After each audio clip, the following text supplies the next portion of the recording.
আচ্ছা, এখন আমরা আমাদের 5 নাম্বার ল্যাবের সেকেন্ড যে পার্ট, এটা হলো differentiator, operation amplifier as a differentiator. এটা আমাদের ল্যাব করতে হবে।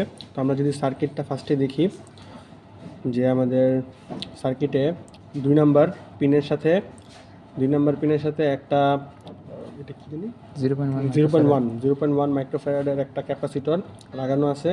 তার সাথে 100 কিলোর একটা রেজিস্ট্যান্স লাগানো আছে। আর সেটার সাথে আবার একটা জেনারেটর, মানে পালস জেনারেটরের যে পজিটিভ প্রান্তটা লাগানো আছে, নেগেটিভ প্রান্ত গেল গ্রাউন্ডে।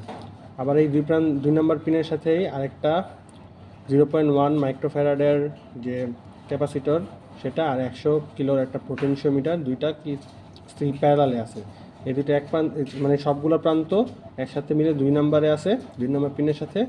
আর এই দুইটার আবার আরেক প্রান্ত 6 নাম্বার আউটপুটের সাথে আছে। আর আউটপুটের এখানে মানে 6 নাম্বার পিনে একটা 10 কিলোর একটা রেজিস্ট্যান্স আরএল যেটা, সেটা লাগানো আছে। আর এটা আবার গ্রাউন্ড করা আছে।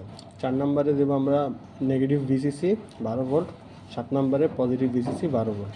এটা হলো আমাদের পুরা ডিফারেন্সিয়েটরের একটা সার্কিট। এই সার্কিটটাই আমরা এখন ব্রেডবোর্ডে ইমপ্লিমেন্ট যদি করি, তাহলে চিত্রটা ঠিক এরকম হবে।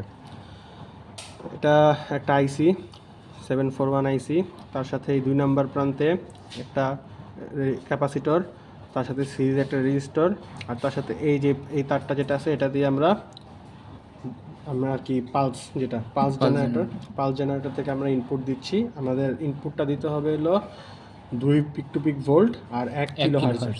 2 পিক টু পিক ভোল্ট আর 1 কিলো হার্জ, এটা পরে দেখাবো আমরা, এখানে দেখাবো না, সমস্যা নেই। আচ্ছা, তারপরে আবার এই 2 নাম্বার পিনেই একটা ফিডব্যাক ক্যাপাসিটেন্সটা লাগানো আছে। তার সাথে এটা এক প্রান্ত 2 নাম্বারের সাথে লাগানো আছে, এটার ক্যাপাসিটরের আরেকটা আছে 6 নাম্বার, এই যে 6 নাম্বার প্রান্ত। 6 নাম্বার প্রান্তে আবার যেহেতু আউটপুটে একটা আরএল যে রেজিস্টর, সেটাও লাগানো আছে।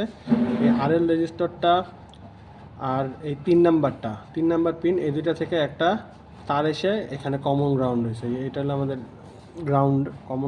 কমন গ্রাউন্ডটা আমরা সব কিছু একসাথে লাগানো হয়েছে। কমন গ্রাউন্ডটা আমরা একবারে সবগুলা এই পয়েন্টে এসে, এই পয়েন্টে সবগুলা তারের কমন গ্রাউন্ড করছি। যেমন পালসের একটা প্রান্ত এখানে আসছে, 3 নাম্বার থেকে একটা প্রান্ত আসছে, তারপর আরএল থেকে একটা প্রান্ত আসছে, সবগুলা। আর আউটপুট যেটা, এটা হলো আমাদের আউটপুট দেখার জন্য সাইনোসয়েড বা স্কোয়ার ওয়েভে যে আউটপুটটা দেখব, ওটার জন্য আমাদের পজিটিভ প্রান্তটা 6 নাম্বারে, আর নেগেটিভ প্রান্তটা আবারও এই যে নেগেটিভ প্রান্তটা গ্রাউন্ডে। নেগেটিভ প্রান্ত গ্রাউন্ডও দিতে পারি বা আরএল অ্যাক্রসও দিতে পারি, যেহেতু আমরা আউটপুট নিচ্ছি, আরএল অ্যাক্রস নিয়ে নিলাম, বাট আমরা এটা আবার গ্রাউন্ডে দিতে পারি, ইটস ওকে। এখন যেটা হলো পোটেনশিওমিটার একটা প্রান্ত 2 নাম্বারে আছে, এই যে এর পোটেনশিওমিটার একটা প্রান্ত 2 নাম্বার, আর একটা প্রান্ত 6 নাম্বারে, ঠিক আছে। এটা যদি আমরা ডাইরেক্ট না বসাই, এভাবে যদি লাগাই করি, আরও বেটার হয়। সোল্ডারিং করলে আরও বেটার হয়, ঠিক আছে। এখন আমরা অন করলাম, কানেকশন দিলাম, যেগুলো কানেকশন। আচ্ছা, আমাদের কানেকশন সবগুলো দেওয়া শেষ। এখন আমরা শুধু অন করবো। অন করলাম, এই যেটা অন করলাম, প্রত্যেকবার দিব অটো সেট।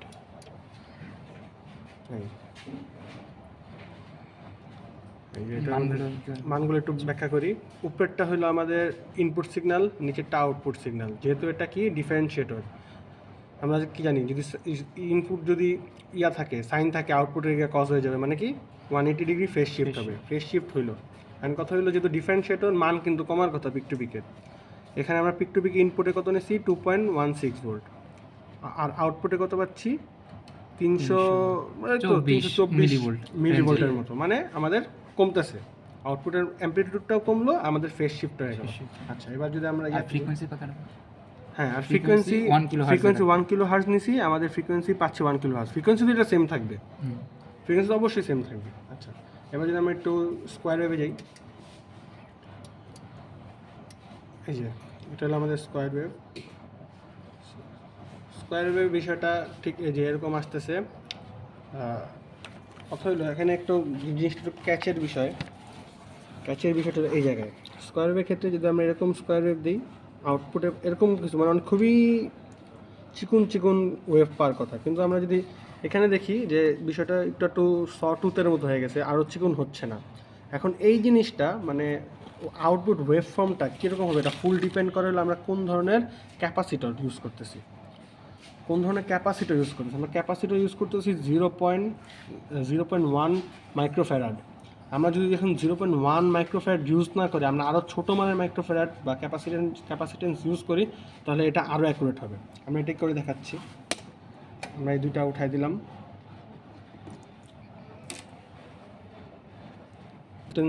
ক্যাপাসিটেন্সের মানে অনেক ছোটো, একটা হলো 1, একটা হলো 2 ন্যানোফ্যারাড, মানে অনেক ছোটো।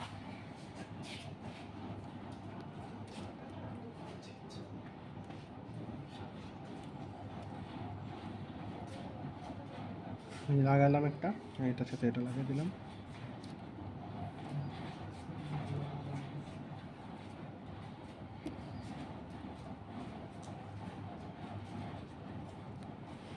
আমাদের কানেকশন হয়ে গেল। এবার আমরা অন করে দেখি কী অবস্থা। এই যে অনেকখানি কাছাকাছি, এই যে এই পিক টু পিকটা অনেক অনেক অনেক শার্প, একটা রেজ হয়েছে না, এখানে কিন্তু ওই যে শার্প একটা রেজ দেখা যাচ্ছে।